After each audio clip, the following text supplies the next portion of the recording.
I was born by falling 6 feet onto dirt. That was my first lesson about being a giraffe. The world did not welcome me gently. It dropped me like a secret. 1 second, I was inside warmth. The next, I hit the ground, blinked at sunlight, and discovered gravity had opinions. My mother lowered her enormous head toward me. Her shadow covered my whole body. To a newborn giraffe, a mother is not just a parent. She is a walking tower with milk, muscles, and emergency instructions. I tried to stand before I understood legs. That was my second lesson. When your legs are longer than most humans, coordination is not optional. It is survival.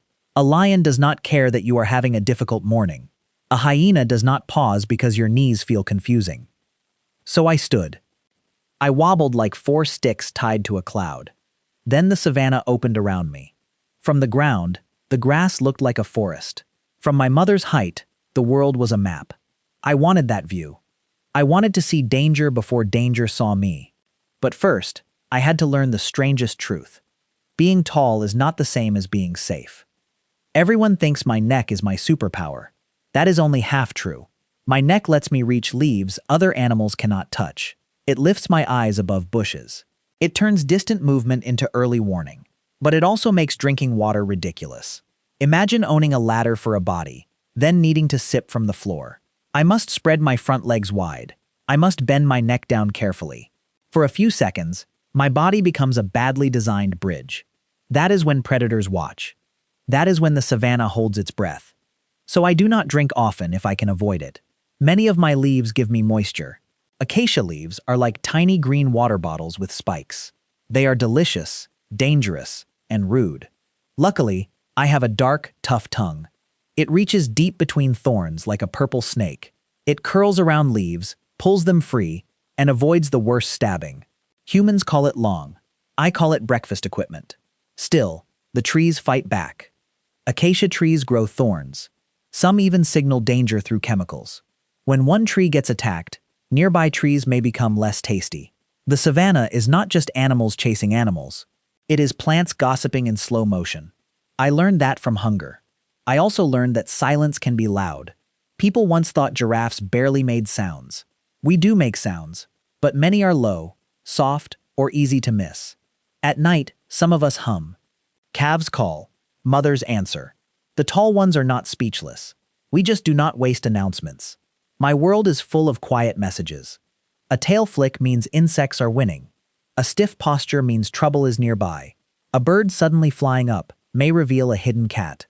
A zebra staring too long in one direction becomes a warning sign. In the savanna, everyone spies for everyone. That is how fear becomes teamwork. We giraffes gather in loose groups called towers. I like that name. It sounds majestic, as if we planned architecture. Really, we drift together and apart, following leaves, safety, and curiosity. Some days I walk beside females and calves. Some days, young males practice necking. That is not romance. That is battle practice. They swing their necks like heavy ropes and strike with their heads. Yes, our heads are weapons. Those little horn-like things on top are called ossicones. They are covered with skin and fur. On males, they become worn and strong from fighting. On me, they feel like a crown I did not ask for. But crowns do not stop lions. The first time I smelled real danger, the air changed. My mother froze. Every muscle in her body became a sentence.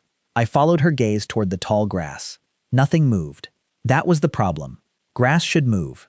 Birds should chatter. Insects should continue their tiny business. Silence had entered the scene wearing claws. Then a lioness rose like a golden mistake. My heart exploded into thunder. A giraffe heart is already a masterpiece of pressure. It must push blood all the way up to the brain. If humans tried my blood pressure, they would call someone immediately. For me, it is normal engineering. But fear made everything faster.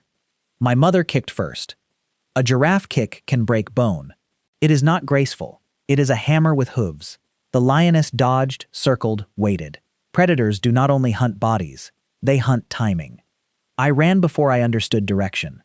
My legs stretched forward and backward in huge, strange waves. A running giraffe looks impossible until you see one escape. Then it looks like the landscape itself has started fleeing. The lioness chased for a while.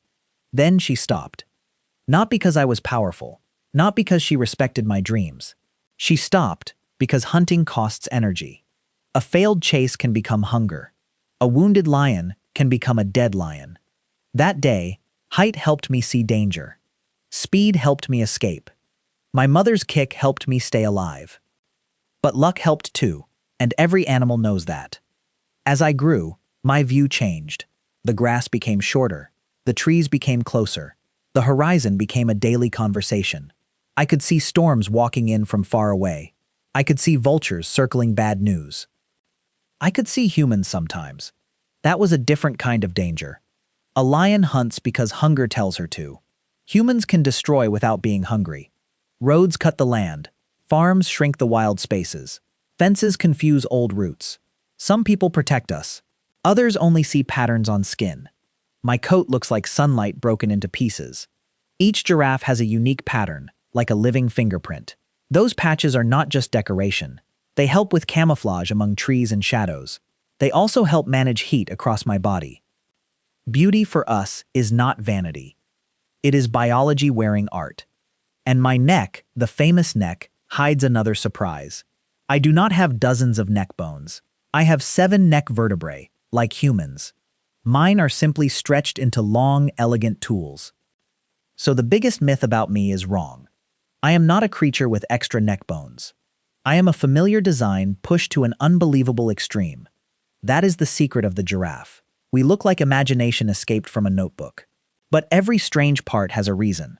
Long legs help us travel and see. Long necks help us feed and watch. Strong hearts keep the tower alive. Even my awkward drinking has a hidden system. Special blood vessels and valves help protect my brain when I lower and raise my head. Without that, every drink could become a blackout. My body solves problems before I even notice them. Yet the savanna keeps inventing new problems. Drought turns green meals into dusty memories. Calves vanish when predators are lucky. Old males walk alone with scars like maps. Every sunrise is beautiful, but beauty never cancels risk. That is what humans often miss. They see me as peaceful wallpaper behind documentaries, a long-necked ornament nibbling leaves under orange skies. But from inside this spotted body, every day is strategy. Where should I feed? Where is the wind carrying scent? Which tree has leaves worth the thorns? Which silence feels natural, and which silence has teeth? Still, I love the high world. I love watching sunrise touch my mother's back first. I love seeing tiny birds ride giant buffalo. I love the way calves discover their legs and instantly regret having 4. I love the taste of fresh leaves after rain. From up here, earth looks alive in layers. Ants below, grass above them. Gazelles slicing through gold. Trees lifting green hands. Clouds dragging shadows across everything. And me, walking between sky and soil, half tower, half animal, fully confused by puddles. One day, I will stand over my own calf. Maybe it will fall into the world like I did. Maybe it will blink at sunlight, wobble, and wonder why life begins so dramatically. I will lower my head and breathe over it. I will say nothing, because giraffes do not need speeches. The savanna will speak for me. Stand quickly. Watch everything.